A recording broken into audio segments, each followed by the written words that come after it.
weird kid at school earned her reputation. Years ago, back in the days when my friend group was playing pitch and toss behind the bike sheds every lunch break, I met a weird girl who was lucky with coins. My pals warned me it'd be easier to just forfeit my money than challenge her, but she had nice blonde hair and torn fishnet stockings, so I said, let's go. She won, obviously. It cost me a few bucks, but I got her name, Kelly, and even made her giggle a few times. Wasn't long before we started dating. Those days, Kelly's parents weren't around much, so she fed herself with her winnings, and as she won more and more, people grumbled. They said Kelly was too lucky. Somebody even floated a rumor she used trick coins. Over the next few months, Kelly and I got serious. As she made more cash, she decided to upgrade her wardrobe and was soon rocking the full goth look.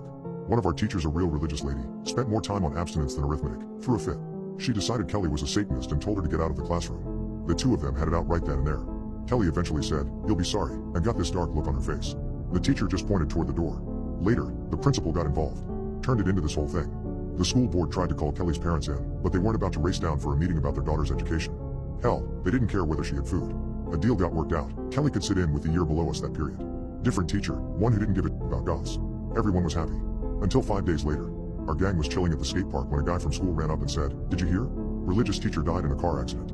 Two little kids saw the whole thing, although they were too young to understand what actually happened. They just said, "A lady flew through the air like Superman." Everyone got really quiet.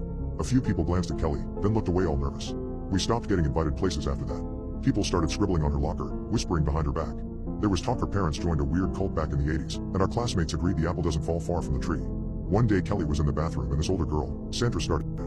She called Kelly a freak, pulled her hair, and bloodied her lip. Kelly gave Sandra this look like she was staring a hole through her head.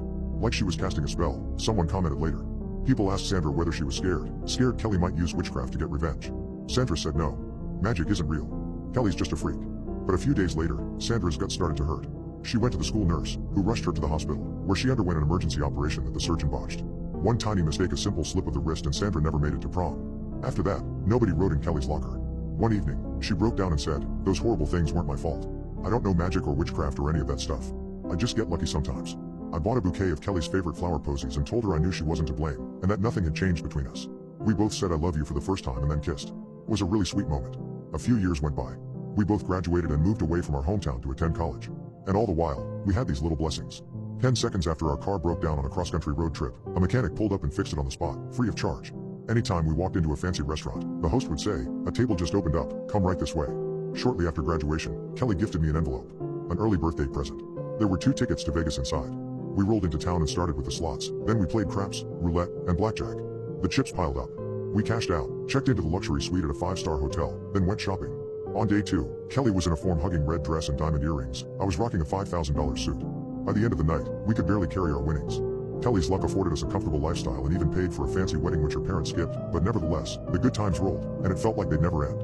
Until 5 years later, when they suddenly did. Kelly and I started getting into petty arguments. Those petty arguments soon escalated. We jumped from "what should we watch on Netflix?"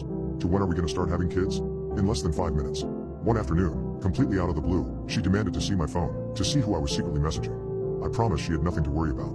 She developed this nasty temper and started ordering me around, making me cancel plans last minute and nitpicking about the clothes I wore. I often found myself daydreaming about leaving. Things really spiraled out of control after I got a new coworker. She was my age, recently divorced, in terrific shape. You see where this is headed. One afternoon I left my phone behind, and wouldn't you know it, Kelly guessed my passcode on her first try. The second I walked through the door she screamed loud enough to wake the dead. Kelly was pissed. I goofed up big time. She told me to leave and gave me a look. I practically skipped out the door, happy to put our festering carcass of marriage behind me. Oh sure, it meant the end of all the little blessings I enjoyed while around Kelly, but that was a small price to pay for my freedom. On my first night in a cheap motel, while I was lying in bed, a sewage pipe burst in the ceiling, causing chunky, gravy-colored water to spray over my face. On day 2 a crow crashed through the window, flopped around with one twisted wing, then died right on top of my left shoe. I began to suspect my string of bad luck wasn't a coincidence. I suddenly developed this cough, and then one morning I rolled out of bed and spat a thick rope of blood. I rushed to the hospital for scans and tests, then a doctor came in to break the grim news. It was cancer. I needed a risky operation, pronto. I asked the doctor what my odds of survival were. He sighed and said, 50 to 50. The operation got the go-ahead, but I had just enough time to settle my affairs. Needing all the good luck I could get, I rushed out to the florist, bought a bouquet of posies, and sat out in the rain waiting for Kelly. She pulled up in a silver Mercedes. Turns out, right around the time I was sitting in a hospital gown waiting for a scan, she'd entered a radio contest and won. At that moment, a light bulb went off. Kelly's good luck wasn't a coincidence, she siphoned it. Throughout all the charmed years we'd spent together, we'd probably left a string of minor misfortune in our wake. And anybody who